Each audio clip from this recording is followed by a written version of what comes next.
노아 하면 제일 먼저 떠오르는 게 뭐죠? 방주죠. 그래서 노아의 방주 많이 들어보셨을 것입니다. 노아가 방주를 잘 지었다는 그런 이야기로 잘 알고 계실 텐데, 오늘 그런 관점 말고 그렇게 방주를 잘 만든 노아가 도대체 어떤 삶을 선택했고 그가 추구했던 방향이 무엇인지, 또 자신의 인생을 어떻게 설계해 나갔는지, 그 부분을 여러분과 함께 들여다보는 시간이 되기를 원합니다. 창세기 6장에 보면 방주에 대한 건축의 설계 세부 지침들을 굉장히 상세히 알려주고 계십니다. 길이, 너비, 높이, 또 재료가 되는 잣나무, 고페르 나무라고도 하는데, 또 물이 새지 않도록 바르는 역청, 방수 스타일, 하나님 말씀하시는 그 식양은 뭐 하나 모호한 게 없었습니다. 왜 이토록 구체적으로 우리에게 말씀해 주실까?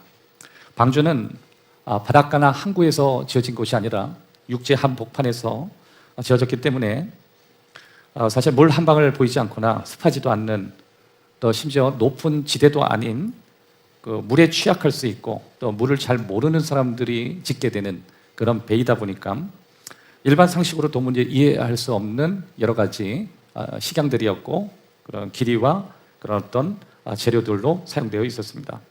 그래서 노아와 노아 가족들이 함께한 거죠. 어쩌면 홍수가 나서 세상을 멸망시킬 수 있다는 하나님의 말씀을 진리로 받아들였기 때문에 오차 없이 방주를 지어야 했습니다. 여기서 우리가 한 가지 알 수 있는 건, 신앙생활은 어쩌면 그냥 대충 하는 것이 아니라 굉장히 분명히, 그리고 확실히, 어쩌면 세밀하게 할 필요가 있다라는 것을 우리가 생각해 볼 수 있다라고 하는 것입니다. 그런데 한 가지 우리가 여기서 노아의 그 배를 만드는 그 과정 안에 그가 방주를 만들었지만 은혜라고 하는 위에서, 은혜라고 하는 기초 위에서 그가 방주를 만들었다, 그렇게 우리가 이해할 수 있는 것입니다. 그런 거 보면 우리는 지금 방주는 아니지만 일상에서 뭔가를 자꾸만 짓고 있죠. 매일같이 뭔가를 짓고 있고 뭔가를 계속 만들어가고 있습니다. 가정을 짓고 있고, 자녀를 키우면서 가정을 세워가고 있고, 직장을 세워가고 있고, 관계를 세워가고 있고, 더 나아가서 신앙을 세워갑니다. 한번 따라 합시다. 가정을 세우고, 자녀를 키우며, 직장을 세우고, 신앙을 세워간다. 그러니까 우리도 방주를 짓듯이 각기 영역에서 우리는 어느 것 하나 중요하지 않은 것이 없다라고 하는 것입니다. 결국 우리 모두는 인생의 건축가라고 하는 거죠. 그러니까 여기서 우리는 중요한 질문 하나를 해야 하는 것입니다. 나는 지금 무엇을 기초로 내 인생의 뭔가를 쌓고 있는가? 나는 무엇을 기초로 내 인생의 무언가를 만들어가고 있는가? 이런 어떤 질문들을 우리가 해야 될 것 같습니다. 그래서 노아의 방주, 다시 말해서 노아를 통해 우리가 붙들어야 될 세 가지, 여러분과 함께 보기를 원합니다. 첫 번째, 자신의 삶을 은혜 위에 세우기로 결정했습니다. 이걸 다른 말로 하면 노아는 자신의 삶을 신앙 위에 세우기로 결정한 거예요. 은혜, 사실 이제 신앙하면 신앙 위에, 은혜 위에 같은 말이죠. 성경은 노아를 방주를 건조한 인물로 소개하지만 사실 영적인 의미로 볼 필요가 있는 거죠. 영적인 의미로 볼 때 무언가를 세워가는, 우리 인생에서 매일같이 무언가를 세워가는 그런 의미에서 노아나 우리나 무언가를 세우고 만드는 데는 비슷한 것 같습니다. 매일의 선택을 통해 관계를 만들어가죠. 가정, 결혼생활, 직업, 사업, 심지어 명예, 명성까지 우리는 계속해서 뭔가를 만들어가는 거예요. 그러나 인생은 건축가예요. 뭔가를 세워가고 있고 뭔가를 만들어가고 있고, 그게 목조 건물은 아닐지라도 우리는 이 땅에 태어나서 우리의 인생을 어떤 기초로 해서 쌓아가고 있다라고 하는 것입니다. 우리가 사용하는 것은 나무나 역청이 아니죠. 노아는 나무와 역청을 가지고 배를 만들었지만 우리는 그런 재료 말고 매일 내리는 결정, 매일 내리는 삶의 우선순위, 그리고 내가 추구하는 삶의 방향들이 우리의 재료가 되는 것입니다. 이것도 한 번 더 따라 합시다. 매일 내리는 결정, 우선순위, 추구하는 삶, 이런 것들이 우리에게 나무가 될 수 있고, 우리에게는 역청이 될 수 있고, 우리에게 삶의 재료가 될 수 있는 것입니다. 중요한 진리는 뭐예요? 노아가 방주를 만들기 훨씬 전에 이미 그는 자신의 삶에 무언가를 세우기로 결정했다라고 하는 것입니다. 창세기 6장 8절을 우리 다 같이 한번 읽어보겠습니다. 창세기 6장 8절 시작. 그러나 노아는, 이것이 노아의 족본이라. 노아는 의인이요 당대 완전한 자라. 그는 하나님과 동행하였습니다. 노아는 여호와께 은혜를 입었다. 굉장히 중요한 말이 나오죠. 은혜는 신약에만 나오는 단어가 아니라 구약에 처음 등장합니다. 그래서 사도 바울이 은혜라는 말을 굉장히 많이 썼는데, 사실 이 은혜라는 말을 구약 성경에서 최초로 등장하는 게 바로 창세기 6장 8절 하는 것이죠. 노아는 은혜를 입었다. 신약으로 가면 사도 바울은 나의 나된 것은 하나님의 은혜로 됐다. 노아도 마찬가지죠. 노아는 하나님께 은혜를 입었다. 노아도 이런 고백을 할 수 있는 거예요. 노아가 노아 된 것은 하나님의 은혜다. 노아가 은혜를 입었다. 은혜라고 하는 단어, 이것이 우리에게 중요한 것이죠. 히브리어에서 은혜라고 하는 단어는 위에서 아래로라는 개념이에요. 위에서 아래로. 그러니까 우리가 노력하는 건 아래에서 위인데 방향성 자체가 은혜는 위에서 아래로. 하나님이 우리에게, 윗사람이 아랫사람에게 위에서 아래로 호의를 베풀거나 위에서 아래를 바라보면서 굽어 살펴주신다, 그런 개념입니다. 노아가 하나님을 먼저 찾아간 게 아니라 하나님 먼저 찾아온 거죠. 신앙은 뭐예요? 내가 하는 게 아니죠. 잘 따져보면 시작점이 하나님이 나를 먼저 찾아온 거예요. 세상은 죄가 가득했는데 그 많은 죄인들 가운데 하필 나를 찾아온 거예요. 사람들은 다 하나님을 떠났습니다. 그런데 같은 죄인인데 내가 어떻게 하나님을 믿게 된 거예요. 여러분, 저도 이렇게 초등학교 때부터 쭉 돌아보면 나름대로 잘 나가는 친구들도 있고 뛰어난 친구들도 있는데 예수 안 믿는 친구들이 굉장히 많이 있습니다. 심지어 목회자가 되었다라고 하는 친구도 드문드문 있지만 많지가 않아요. 근데 가끔 제가 이런 생각을 합니다. 하필이 왜 나보다 저 친구가, 또 다른 사람들이 오히려 하나님을 더 만날 수 있는데 왜 하필이 나일까요? 여러분 한번 생각해 보세요. 여러분의 시대에 같이 살아갔던 동년배들이나 여러분 주변의 이웃들을 바라보면서 오늘 이 자리에 있는 사람이 여러분이라 한다면 왜 나보다 성품이 더 착하고 나보다 오히려 비전성 있는 그 사람 대신 왜 내가 하나님을 만나고 내가 왜 하나님을 나의 전부로, 신앙의 가치관으로 받아들이게 되었을까? 사실 이것은 우리가 알 수 있는 이론 안에는 있지가 않죠. 근데 한 가지 분명한 건 내가 시작한 게 아니라는 거예요. 하나님이 먼저 나에게 찾아오셨고 우리 가정에 찾아오셨고 내 삶에 찾아오신 거예요. 이걸 뭐라 그러냐면 노아는 여호와께 은혜를 입었다. 그러니까 이렇게 생각하면 돼요. 왜? 라고 묻기 전에 나는 하나님께 은혜를 입었다. 딱 그런 명제 안에 살아가면 그것이 우리의 답이 되는 것입니다. 이것이 신앙의 출발이라고 하는 것입니다. 내가 하나님을 붙잡은 것이 먼저가 아니라 하나님께서 나를 붙잡아서 내가 여기까지 왔다. 내가 잘해서 여기까지 온 게 아니라 내가 기도를 잘하거나 착하게 살거나 내가 다른 사람보다 믿음이 좋아서 여기 온 게 아니라 하나님이 먼저. 여러분들은 하나님이 어쩌면 먼저 오늘 찾아오신 거고 하나님이 여러분을 찾아오셔서 뭐 하나 내세울 것 없는 저와 여러분들을 오늘 이 자리에 앉게 하시고 하나님 말씀을 듣게 하시고 또 예배하게 하셨습니다. 자, 좌우에 있는 분하고 인사합시다. 하나님이 당신을 사랑하십니다. 여기에 은혜 위에 세우기로 결정한 노아가 붙들었던 두 가지의 명제가 있습니다. 첫 번째, 믿음의 시작점은 항상 하나님이셨다라고 하는 것입니다. 노아는 언제나 하나님의 음성을 들었고 또 하나님을 바라봤고 하나님이 그에게 전부였다라고 하는 거예요. 믿음은 언제나 시작점이 하나님께 있습니다. 사실 여러분, 은혜라고 하는 건 뭐예요? 오늘 나의 나된 것은 나로부터 시작되지 않았다. 그것이 이제 은혜의 출발인데 노아도 그럴 것이, 여러분 노아가 지금 이렇게 120년 동안 배를 만들고 이 엄청난 신앙의 기록들을 만들잖아요. 우리가 볼 때 야, 노아가 잘나서 노아가 결정을 잘해서 그래서 노아가 된 것 같지만 사실 여러분 노아의 할아버지를 보면 오늘 노아가 그냥 나온 게 아니라는 거 알 수 있다는 거 여러분 어떻게 생각하세요? 노아 할아버지가 누군지 혹시 아세요? 에녹이에요. 에녹이 누구죠? 300년 동안 신앙의 결정을 해서 흐트림 없이 하나님 바라봤던 사람. 그것이 누구예요? 에녹입니다. 그러니까 그 300년 동안 신앙생활 하면서 얼마나 많은 신앙의 얘기, 매일의 결정, 하나님이 나를 찾아오시고 300년 동안 흐려지지 않는 신앙을 갖게 된 것, 이건 내 능력이 아니라 이건 하나님의 은혜라고 수없이 들었을 거예요. 여러분, 신앙은요, 내가 시작한 것 같지만 내가 시작하는 게 아닙니다. 대부분 이게 앞으로부터 오는 은혜들이에요. 보통 이제 하나님께서 이렇게 귀히 쓰시거나 뭔가 스토리를 만드실 땐 그냥 단순 페이지를 쓰시는 게 아니라 그 가문으로부터 오는 하나님의 축복들이 있거든요. 뭐 정확히 말한다면 노아는 지금 모태신앙이잖아요. 여러분 여기 혹시 모태신앙은 이 두 종류가 있더라고.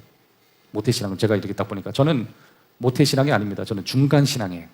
저는 중간신앙이고 모태신앙들이 참 부러워요. 그러면서 모태신앙도 두 부류가 있더라고요. 한 부류는 진짜 하나님께 나의 삶과 우리의 가문, 내가 가지고 있는 열정을 전부 넣는 노아 같은 가문. 그리고 또 다른 쪽 하나의 가문은 모태 가문. 모태.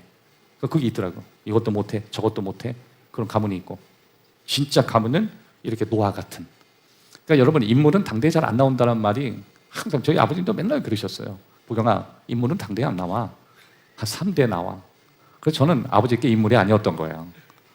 이 가면 갈수록 그때는 전 동의하기 어려웠거든요. 근데 이제는 좀 동의가 돼요. 왜 그러냐면 하나님이 주시는 은혜의 섭리를 보면 이게 어느 순간 쌓아두셨던 걸 부어주시듯이 부어주시는 세대가 있다고요. 그러니까 혹시 여러분의 부모나 여러분 자신이 모태신앙이라고 하면 그 자랑만 한다고 될 게 아닙니다.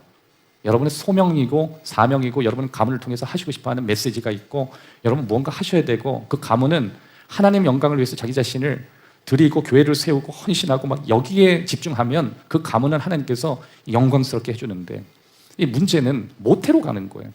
근데 주던 것도 뺏으시고 그리고 결국 성경에 보면 그 모태신앙이었던 이스라엘 백성 다 막 귀한 가고 그러지 않습니까? 왜? 하나님 주신 소명들을 잘 감당 못하니까. 하지만 믿음으로 잘 감당하면요, 그 사람들이 누구예요? 지금 여기 있는 노아도 그랬고 다니엘도 그랬고 다윗도 그랬고 다 그 가문에서 나오는 거거든요. 여러분들에게 그 은혜가 있기를 주의 이름으로 축원합니다. 또 한 가지 명제는 믿음은 부르심에 대한 능동의 반응이라고 하는 거예요. 신앙생활은 내가 결정해서 된 게 아니라 하나님의 시작점이 있었고 거기에 내가 반응하는 걸 믿음이라고 하는 거예요. 얼마나 강하게 반응했느냐, 얼마나 뜨겁게 반응했느냐. 그런 반응이라는 건 수동적인 반응과 능동의 반응이 있지 않아요? 어떤 사람은 능동의 반응으로 가고 어떤 사람은 수동의 방향으로 가고 능동으로 가야 돼요. 그래서 하나님이 나를 향해서 원하시는 계획이나 하나님이 나를 향해서 바라시는 것이 있으면 그 사람이 자꾸 능동으로 가야 된다. 신앙이라고 하는 건 정확히 수동이지만 수동이라는 건 뭐예요? 하나님이 나를 불러주셔야 시작점이 되는 게 수동이에요. 완전한 수동인데 일단 하나님이 불러주셨으면 내가 응답을 해야 되잖아요. 응답만큼은 강력한 능동으로 가야 돼요.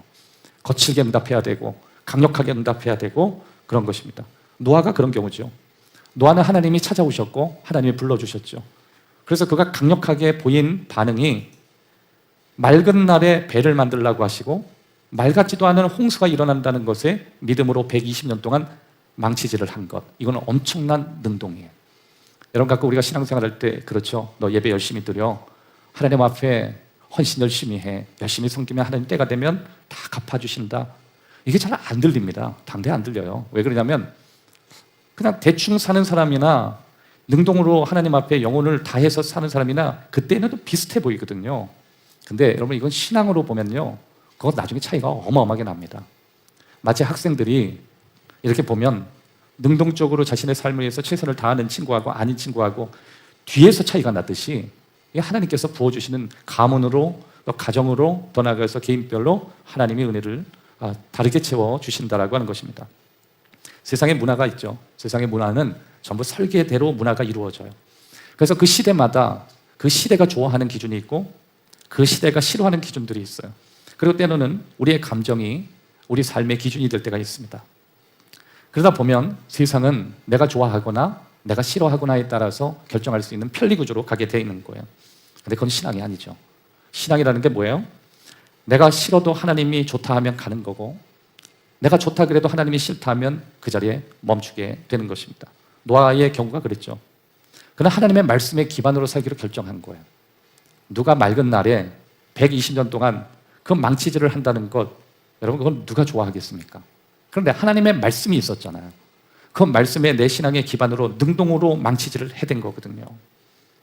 그래서 신앙생활을 오래 할수록 우리가 해야 되는 고백들이 있습니다. 이런 고백들이 나오는 거예요. 하나님, 제가 잘해서가 아닙니다. 하나님, 내가 대단해서가 아닙니다. 하나님이 다 은혜를 주셔서 내가 이렇게 할 수 있었습니다. 우리의 가문이 잘나서가 아니라 오로지 주님의 은혜입니다. 한번 따라 합시다. 나의 나된 것은 하나님의 은혜입니다. 그래서 창세기 6장 9절에 보면 노아는 의인이요 당대 완전한 자라. 그는 하나님과 동행했다. 여기서 동행이라는 말에 언더라인을 그실 필요가 있습니다. 하나님과 그가 동행했다. 어디서 많이 들어본 표현 아닌가요? 할아버지였습니다. 에녹이 300년 동안 동행했고 손자였던 노아가 하나님과 동행했던 것입니다. 동행이라는 게 뭐예요? 동행은 그냥 걷는 게 아니에요. 그건 오랫동안 매일 함께 걸어가는 것입니다. 여기서 노아가 하나님과 동행했다. 이거는 한순간의 감동이나 감정으로 움직인 게 아니라 매일 그렇게 걷기로 결정했다. 그럼 매일 걸었다. 일주일이 길게 느껴지지 않습니까? 월요일부터 시작하는 순종, 화요일부터 결정해야 되는 신앙의 가치, 그리고 주일까지 올 때 하나하나 순종하니 야, 신앙생활 참 어렵다. 여러분, 신앙생활 어렵게 하는 게 맞아요. 인생이 쉬운 게 아니거든요. 인생은 어려운 거예요. 쉽게 사는 구조잖아요, 세상은. 그런데 하나님은 하나님 믿을수록 야, 너 참 쉽지 않다, 어렵다, 이런 거 자꾸만 느끼는 마음을 갖는다. 그래서 사람들이 편하게 살려고 해요. 사실 편하게 사는 구조는 우리는 망하는 구조거든요. 여러분, 세상에 좋은 거는 다 본능하고 거스르는 이야기입니다. 그래서 대체로 내게 좋은 거는 다 어려워요. 공부도 어렵고, 건강을 지키는 건 더 어렵고, 좋은 관계를 유지하는 건 더더군이 더 어렵고, 그게 좋은 건. 그런데 망하는 건 편한 쪽으로 가면 다 망해요. 인생이 힘들게 살면요, 사는 과정은 힘들어요. 그런데 펼쳐서 살아가는 건 아주 편합니다. 그래서 옛날에 선배들이 그런 얘기했어요. 너 좋아하는 거 하나 하려면 너 9가지 싫어하는 거 해야 돼. 그 중에 하나가 공부야. 너 공부 왜 하는지 알아? 네 좋아하는 거 그 한 가지 하려고 9가지 갈아 넣는 거야. 사랑하는 여러분, 신앙생활 마찬가지예요. 여러분이 하나님께 복을 받고 하나님께 영광 돌리는 삶을 살려고 불편한 거 9가지 해야 한 가지의 영광이 나타나는 거예요. 지금 세상에 약간 망조가 들렸죠. 너도 나도 편한 길로만 가는 거예요. 편하면 끝은 패망이 되니까요. 죄의 삭은 사망이잖아요. 죄가 뭐예요? 하나님이 정해놓으신 설계도대로 가는 게 너무 힘드니까 내 편한 대로 가겠다. 크게 망하는 거 아니야? 편하게 살겠다, 예배 드리겠다, 하나님의 말씀 중심으로 살겠다, 하나님의 가치를 나의 삶의 가치로 가져오겠다. 이게 다 힘든 거예요. 하지만 그걸 기초로 가고 그렇게 살기로 결정할 때 우리의 삶에 변화가 일어나는 것입니다. 돈이 많다고 견고한 것도 아니고, 좋은 직장이 있다고 견고한 것도 아니고, 인정을 많이 받는다고 견고한 것도 아닙니다. 노력으로 너의 인생을 세울 게 아니라 하나님의 은혜로 너의 인생을 세워야 한다. 하나님의 은혜로 너의 인생과 너의 가정과 너의 미래를 세우기 위해서 너희는 그렇게 살아야 된다. 그렇게 설명하는 것입니다. 사랑하는 여러분, 여러분의 감정으로 기초를 세우는지, 아니면 사람들의 평가인지, 아니면 세상의 기준인지, 아니면 하나님의 말씀이 저와 여러분의 기초가 되는지 우리가 생각해 보아야 하는 것입니다. 예레미야 29장 11절, 너희를 향한 나의 생각은 내가 아나니 평안이요 재앙이 아니니라. 너희 미래와 희망을 주는 것이니라. 하나님의 말씀은 재앙이 아니라 희망이래요. 사랑하는 여러분, 내 인생의 설계도를 하나님 만드셨습니다. 동의하십니까? 하나님은 여러분의 인생을 희망 위에 세우겠다고 약속하셨습니다. 현재는 그렇지 않더라도 그걸 믿으셔야 됩니다. 결국 내 인생은 희망 위에 세워져야 된다. 혹시 여러 가지 상황 속에 절망 위에 지금의 삶을 살아가고 계시다면 여러분의 인생은 절망 위에 세우면 안 된다는 것, 분노 위에 세워도 안 된다는 것, 두려움 속에 세워도 안 된다는 것, 희망 위에 세우는 것, 하나님의 뜻이라는 걸 꼭 기억하시기를 주의 이름으로 축원합니다. 두 번째, 눈앞의 현실보다 하나님의 약속을 바라봐야 한다는 것입니다. 노아는 그렇게 살았죠. 믿음의 반대가 뭐예요? 의심이죠. 그런데 정확히 말한다면 믿음의 반대는 눈에 보이는 것에 묶이는 거예요. 그래서 사람이 언제 의심이 가장 최고치가 되냐면 잠깐 뭘 보려고 하는 거예요. 의심은 흔들리는 과정일 수 있어요. 그런데 눈으로 보고 믿으려고 하는 태도는요, 믿음하고 한참 떨어집니다.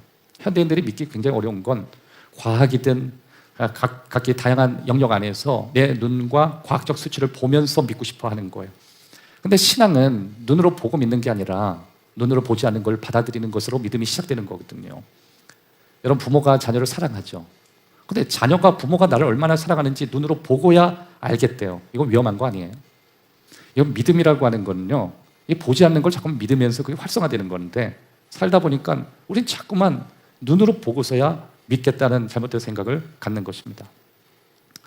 여러분, 하나님께서 말씀하셨죠. 홍수가 올 것이다. 노아가 홍수를 본 적이 없어요. 왜 그러냐면 비라는 게 노아 시대는 없었습니다. 뭐라고요? 비라는 게 노아 시대는 없었다고요. 한번 보세요. 창세기 1장에서 6장, 노아의 홍수까지 비라는 게 있었나? 이슬은 있었어요. 왜냐하면 창세기를 창조하실 때 하나님이 땅의 표면을 이슬로 덮으셨거든요. 그런데 스프링클러 같은 거죠. 그런데 노아의 홍수 땐 하늘에서 창이 열리면서 비를 처음 본 거예요. 여러분, 저희 교회도 수해를 맞았죠. 평상시엔 끄떡 없었습니다. 그런데 한순간에 국지적 막 비가 내렸잖아요. 한 150mm가 내리니까 세상에 물이 막 넘쳐나더라고요. 노아는 비를 본 적이 없는 사람이에요. 근데 하나님께서 홍수가 난다니까, 홍수라고 하는 건 저게 물가에 사는 사람들이나 다른 사람들 이야기지 내 일은 아니라고 생각했을 거예요. 근데 하나님이 홍수가 날 거라고 했잖아요. 심판할 거라고 얘기했잖아요. 그걸 믿은 거예요. 보지 않고도 믿는 거예요. 누구를요? 하나님의 말씀으로. 우리가 이게 신앙생활을 하다 보면 분명히 비가 온다고 하셨는데 날이 너무 맑거나 아니면 내가 이게 좀 헛짓하고 있는 건가, 뭔가 이게 잠깐만 의심이 들 때 그때 내가 믿음이 무엇인가를 되돌아볼 필요가 있다라고 하는 것입니다.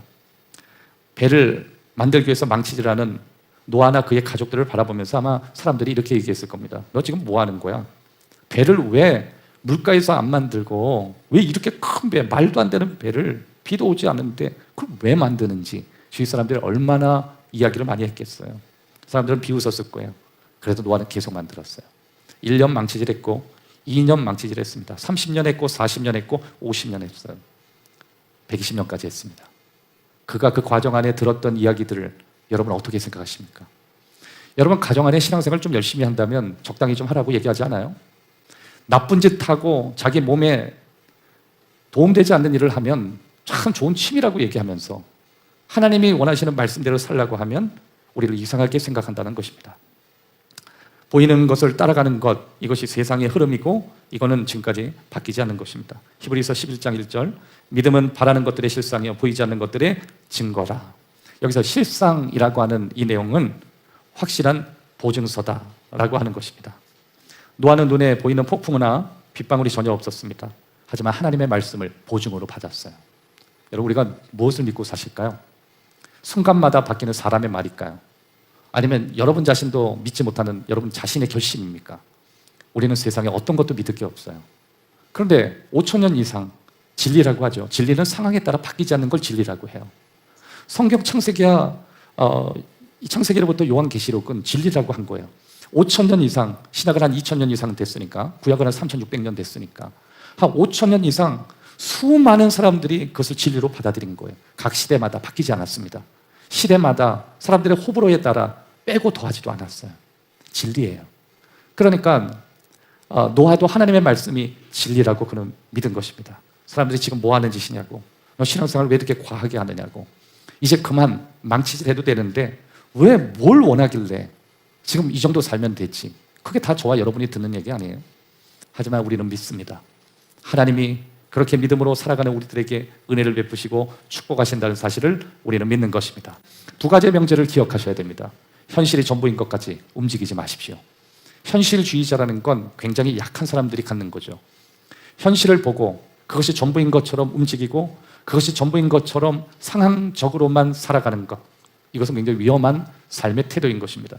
고린도후서 5장 7절, 이는 우리가 믿음으로 행하고 보는 것으로 행하지 아니한다. 현실이 뭐예요? 일단 상황이라고 얘기할 수 있죠. 믿는 사람들은 보이는 상황대로 움직여서는 절대 안 돼요. 그래서 믿음의 고백이 있는 거예요. 그래서 믿음이라고 하는 건 보여지지 않는 상황을 보는 것처럼 그렇게 믿는 것입니다. 또 한 가지 명제를 붙들으셔야 되는데, 현실 밖의 가능성을 포기하지 마십시오. 여러분의 지금 현실과 상황이 지금 굉장히 좋을 수도 있고 좋지 않을 수도 있어요. 대체로 좋지 않을 때가 문제인데, 그러면 앞으로의 현실이 이렇게 계속 좋지만 않을 것이냐? 아까 하나님 말씀하셨잖아요. 나는 재앙이 아니라 너희가 희망 위에 너희 인생이 세워지길 원한다. 그러면 앞으로도 희망적인 이야기가 있을 수 있다라는 현실 밖의 가능성을 미리 포기해서는 안 된다라고 하는 것입니다. 지금 여러분의 인생이 절망일 수 있잖아요. 이미 다 깨지고 망가지고. 그러니까 사람은 한쪽으로 가서 좀 부정적으로 안 된다로 가는데 현실 밖의 상황이 일어날 수 있다는 걸 좀 믿어야 되거든요. 이게 뭐냐면 내 머릿속에 영화를 돌려야 돼요. 지금보다 훨씬 내가 상상했던 그 그림들이 우리 가정에 이루어지진 않을까?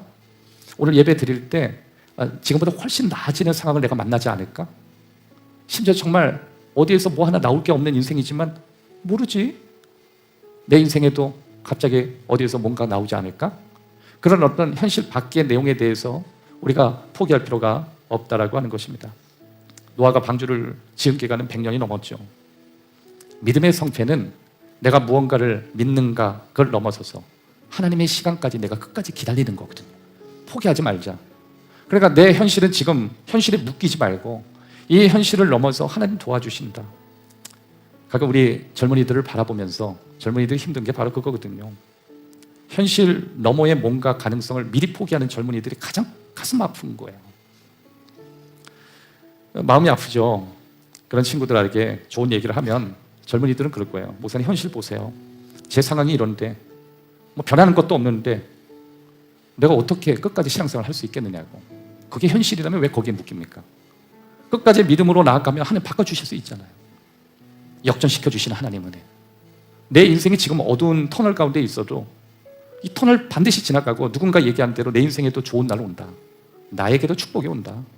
비록 내가 지금까지는 계속 어둠의 시간이었지만 모르지 하나님이 내 인생에도 길을 열어주시지 않을까? 전 요새 젊은이들을 바라보며 가슴이 아픈 게 젊은이들이 정보력이 너무 뛰어난 게 너무 가슴이 아프더라고요. 하나님은 정보를 가지고 일하지 않거든요. 하나님이 일하시는 건 당신의 말씀과 약속이 일하시거든요. 그런데 요새 젊은이들은 전부 정보예요. 소셜 매체에서 이렇게 얘기했대요. 인스타에서 이렇게 얘기했대요. 다양한 매체에서 이렇게 얘기했으니까 자기 인생은 이렇게 갔대요. 심지어 이번 생에는 자기 인생 끝났대요. 좋은 부모 못 만났고 자기는 번듯하게 살 수 있는 가능성을 다 놓쳤대요. 하나님은 그렇게 얘기 안 하셨거든요. 너의 인생에도 다른 가능성이 있을 수 있다. 가능성을 열어야 돼요. 당신에게도 하나님의 계획이 있을 수 있거든요. 당신에게도 지금보다 훨씬 나은 그렇게 마음으로 소원했던 일이 일어날 수 있거든요. 자, 좌우에 있는 분들과 인사합시다. 성도님에게도 좋은 일이 일어날 수 있습니다. 베드로후서 3장 9절에 보면 하나님은 약속을 꼭 지키신다. 아무것도 보이지 않아도 하나님이 말씀을 하셨다면 지키신다. 그렇게 말씀하셨습니다. 베드로후서 3장 9절 오직 주께서 너희를 대하여 오래 참으사 아무도 멸망하지 아니하고 다 회개하기에 이르시기를 원하시느니라. 하나님이 늦으시는 게 아니라는 것이죠. 하나님은 기다리고 계시는 것이고 하나님은 당신의 시간을 우리가 견디면서 기다리면 비록 지금 현실에 묶여 있지만 당신의 약속은 반드시 희망적이라고 얘기하셨으니까 나만 포기하지 않으면 되는구나. 나만 견디면 되는구나. 그래서 신앙생활은 끝까지 견디는 사람들이 결국 승리하더라고요. 사랑하는 여러분, 한 주간 얼마나 기다리셨습니까? 이제 이 예배가 끝나면 다시 한 주를 또 기다리셔야 됩니다. 그래도 버티고 살아남으십시오. 제 친구 목사가 담임 목사를 하면서 여러 가지 묶여있는 문제가 있어서 너무 고통스러워 했어요. 제 친구가 이제 안산 동산교회 김인중 목사님 그 밑에 수석 목사를 있었는데 너무 괴로워서 힘들었대요. 그래서 이제 그 담임 목사님 찾아갔다 그러더라고요. 그래서 목사님 뭐래? 그랬더니 목사님이 살아만 있어라 그랬대요. 살아만 있어라. 그러면 너의 인생에 하나님이 주시는 희망이 온다. 와, 너 뭐 믿음대로 될지어다 막 이건 줄 알았는데 거의 뭐 전후의 시체를 얹고 그 얘기를 하시더라고요. 자, 한 번 더 마지막으로 인사하고 찬양 한번 합시다. 이건 제대로 축복해 주셔야 돼요. 죽지 말고 살아계십시오. 세 번째, 믿음의 사람은 영혼을 살리기 위해 끝까지 헌신한다는 것입니다. 영혼을 살리기 위해. 사실 이게 노아의 방주가 사람 살리는 얘기거든요. 이거 배 만드는 거 아닙니다. 이거 사람 살리는 얘기예요. 여러분, 노아가 왜 120년 동안 방주 만든지 아세요? 이거 완전 가장의 이야기예요. 이건 남성의 이야기라고요. 자기 가족 다 죽게 생겼으니까. 여러분, 남성들이 아침에 가서 저녁까지 거칠게 일하고도 집에서 왜 내색 안 하는지 아세요? 살려야 될 가족이 있거든요. 거의 늑대처럼 살아요. 여러분, 늑대는요 가부장적인 마음을 갖습니다. 자식 살리려고 하면 늑대는 사자하고도 붙어요. 지금 오신 남성들 다 그런 마음 아닙니까? 가정 한번 지키려고. 그러니까 노아가 저는 이렇게 말씀 묵상하면서 야, 이렇게 100년 이상 어떻게 방주를 뭐 믿음도 좋지만 어떻게 이럴 수 있었을까? 가족이 또 이게 하나님이 심판하면 자기 가족 죽을 것 같으니까 배 하나 만들기 위해서 그런 게 아니죠. 사람 살리려고 한 거예요. 히브리서 11장 7절은 이렇게 해석합니다. 믿음으로 노아는 아직 보이지 않는 일에 경고하심을 받아 경외함으로 방주를 준비하여 따라합시다. 그 집을 구원하였으니. 그 집을 구원하려고. 그 집이 뭐예요? 자기 집 얘기하는 거예요. 가로되 주 예수를 믿으라 그리하면 너와 내 집이 구원을 얻으리라. 나 하나 죽는 건 괜찮아도 우리 자식까지 죽는 건 원하지 않으니까, 안타까우니까 하루, 이틀, 사흘, 1년, 2년, 30년 이렇게 지나간 거예요. 근데 여기서 뭐라 그러냐면 준비하여 그 집을 구원하였으니, 결국 자기 가정 구원했다는 거거든요. 여러분 가정 중에 아직 믿지 않는 가족들 있죠? 방주 만들고 신앙생활하고 뭐 하나님 앞에 뭐 행위를 하라고 여러분 부른 게 아니에요. 여러분 가족을 구원하라고 부른 거예요. 은혜 받으셨으면 여러분 가족을 위해서 기도하지 않으면 여러분 믿음의 배반자라고 했습니다. 내가 은혜 받으면 나 혼자 받아요. 믿지 않는 부모, 믿지 않는 가족, 형제, 하나님 그들을 만나달라고. 노아는 그렇게 했고 그는 구원했대요. 하나님은 우리가 사랑하는 사람을 하나님도 사랑하십니다. 기억하세요. 그 인간 미워하는 게 아니에요. 여러분이 미워할지언정 하나님은 미워하시는 분이 없어요.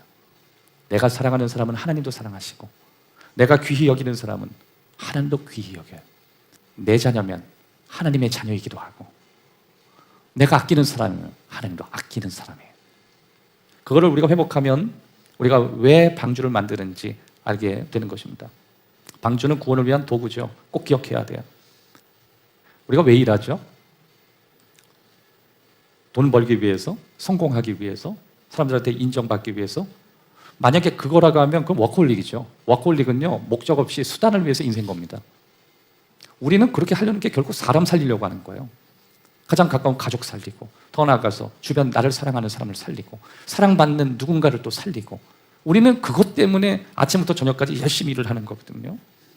하나님께서 여러분에게 직장을 주셨다면 직장을 통해서 누군가를 살리셔야 되고, 여러분들에게 아름다운 행복한 가정을 주셨다면 그 가정을 가지고 복음의 통로가 돼서 여러분 주위에 있는 사람들 다 예수님 이끌고, 또 여러분들에게 좋은 환경을 열어주셨다면 그 환경을 갖고 주변의 사람들을 건지는데 사용되어야 되는 것입니다. 여기 두 가지 명제를 기억하십시오. 노아에게 중요했던 건 방주가 아니라 사랑하는 사람들이었다라고 하는 거예요. 노아는 방주 여기에 자기 인생을 걸지 않았어요. 가끔 우리가 가족보다, 내가 사랑하는 사람보다 내가 하는 일을 더 사랑하는 사람들이 있죠. 여러분, 이게 미국 사람들이 우리가 배워야 될 것 가운데 하나가, 그 사람들은 철저히 일 중심이 아니라 가족 중심이에요. 사랑합니다. 아낍니다. 왜냐하면 우리가 지금까지 이렇게 열심히 하는 것이 다 그런 이유 때문에 하는 것이니까. 노아는 커다란 방주, 항공모함을 만드는 게 목표가 아니라 그 안에 있는 사람을 살리는 게 목표였고, 하나님은 그래서 지켜줬고, 그렇기 때문에 노아였고, 또 그것이 그의 할아버지 에녹을 통해서 배울 수 있는 내용인 것입니다. 여러분에게 사업을 주셨다면 그 사업도 사람 살리는 통로가 되셔야 되고, 여러분에게 가정을 주셨다면 그 가정을 통해서 복음이 들어가는 통로가 되도록 가정 주신 거고, 여러분에게 사랑하는 사람을 붙여주셨다면 그 사람과 힘을 합쳐서 하나님의 영광을 위해서 사용하라고 주신 것입니다. 그런데 우리는 자꾸만 수단과 목적을 혼란스럽게 하고 바꾸는 거예요. 돈이 목적되고, 직장이 목적되고, 성공의 목적되고, 명예가 목적되고, 그런 인생이 힘들어지는 거예요. 그건 수단이지 내 인생의 목표가 되어서는 안 된다라고 하는 것입니다. 또 하나 명제는 사람을 세우는 것이 진짜 목적이라는 거예요. 사람을 세운다. 여기 지금 방주 프로젝트는 뭔가 하나님이 주신 목표를 향해서 나아가는 수단이잖아요. 그런데 원래 목적은 사랑하는 사람들을 살려야 될 프로젝트예요. 너 주위에 너 이웃도 살려야 돼. 사람들 구해야 돼. 여러분, 교회 사역이 목적이 될 때가 있거든요. 예를 들어서 교회에서 하는 헌신, 또 교회에서 하는 다양한 내가 어떤 내용들. 근데 그 내용들이 그 내용이 목적이 되어서는 안 돼요. 그게 사람을 살려야 돼요. 여러분, 오늘 우리가 찬양하는 그룹들이 일주일 동안 자기의 삶을 들여서 이것을 준비하는 이유는 노래 잘하는 무대를 만드는 게 아니라, 하나님, 이 설교가 죽고 싶은 내 마음을 다시 살고 싶다는 마음으로 돌이키게 하고 싶다. 설교도 목적이 되어서는 안 돼요. 설교 홀릭이 있거든요. 그러니까 설교를 막 짜내고 만들고. 설교 결국 목적이 뭐나요? 사람 긁어모으는 건 아니잖아요. 그건 마케팅이고 컨설팅이고, 한 사람이라도 살아나면 되잖아요. 여기 와서 저도 유명하지 않은 사람이라서 할 말은 없겠지만, 여기 계신 분들 좀 불편한 얘기를 하지만, 천장에서 비 좀 내리면 어때? 하도 막 비가 내리네요. 내일 노아의 홍수가 일어나는 것처럼. 그냥 생각 복잡해지더라고요. 난 전혀 그런 생각 안 했는데, 그냥 건물 확 밀어버리고 다른 거 세우고 싶다. 그러다가 하나님께서 정신 차려 그러시더라고요. 근데 제 마음을 다시 진정시켰어요. 보경아, 우산 쓰고 예배 드리면 어때? 그거 듣고 위로받는 사람 한 사람 있으면 되지. 너 그거 하려고? 너 평생 이거 할 거잖아. 사람이 왔다 가면 좀 어때? 사람 가서 신앙생활 잘하면 되지. 세상 편해지던데요. 가지고 있는 거 놓으면 어때요? 언젠가 다 놓으실 건데. 언제 다 놓고 가더라고요. 다. 그래서요. 요번에 비억수로, 그러니까 이거는 이제 뭐 깊은 얘기는 못 하겠지만 우리가 조금 더 성실했으면 뭐 중간에 예배가 끊어진다든지 뭐 그런 것보다 좀 더 쾌적한 환경을 할 수가 있었는데 지혜롭지 못했던 우리의 뭔가 대처들이 있었어요. 근데 예전 같으면요, 저는 화가 났습니다. 젊어서 그런지 몰라도 화가 먼저 일어나고 심지어 막 분노가 일어날 거예요. 그런데 이번에는요, 화가 안 나더라고요. 물론 약간 기가 차서. 그리고 여러분들 그냥 완전 기가 차서 화낼 힘도 없는 거 있잖아요. 저걸 언제 다 해? 막 이런 것도 있는데 이전하고 제가 조금 바뀐 게 뭐냐면 화가 안 나더라고요. 이미 제 마음에 그거에 대해서 별로 기대 안 하는 것 같더라. 하지만 한 가지, 내일 성도들에게 나눠줄 이 말씀을 통해 누군가는 변화되고 돌아갔으면 좋겠다. 이것만큼 제 자존심이고 또 이것만큼은 누구에게도 열등하지 않았으면 좋겠다. 혹시 그게 여러분이 되었으면 좋겠어요. 이 얘기 듣고 나야, 서목사 그거 나야. 예, 그렇게 생각하시는 분을 향하여 주님이 주시는 방주라고 말씀하고 계시는 것입니다. 사람을 세우는 것이 목표라는 걸 꼭 기억하십시오. 예수님이 십자가를 지신 이유 사람 살리려고, 예수님이 우리를 부르는 이유 사람 살리려고, 방주 만들려고 신앙생활 하라는 이유 너 사람 살리려고. 사도행전 1장 8절 오직 성령이 너희에게 임하시며 권능 받고 예루살렘과 유대와 사마리아 땅끝까지. 예루살렘, 너의 가정, 너의 가까운, 너의 가족, 너의 형제, 너의 자녀, 너의 육신의 자녀부터 시작하거라. 그리고 먼 데 끝까지 너가 사랑할 사람이 많아지기를 난 축복한다. 사랑하는 여러분, 어떤 기초 위에 여러분 세우고 계십니까? 작은 순종, 작은 결정 하나가 여러분의 인생을 만들어갈 것이고 그 작은 순종은 바로 은혜 위에 세우기로 결정하는 것입니다. 저와 여러분에게 하나님의 구원의 은혜가 있기를 주의 이름으로 축원합니다. 살아계신 아버지 하나님, 내 평생 신실하신 하나님께서 오늘 우리의 삶이 지치지 않도록 내 사랑하는 사람들을 더 사랑하고 건지기 위해 우리를 구원하시는 하나님의 섭리를 발견하게 하시고 오늘 특별히 한 주간 동안 삶이 너무 힘들어서 눈물밖에 나오지 않고 기가 찬 환경 속에 정말 내 삶이 어떻게 되어질지 그냥 하나님만 아신다고 생각할 만큼 힘들었던 성도가 있다면 주님, 그들이 살아날 수 있는 길을 열어주시고 붙들어 주시며 우리를 사랑하시는 하나님의 한없는 사랑이 그들에게 있게 하여 주옵소서. 오늘 우리 교회 예배가 그렇게 사람이 살아나는 방주가 되기를 기도합니다. 예수 그리스도의 이름으로 기도하옵나이다.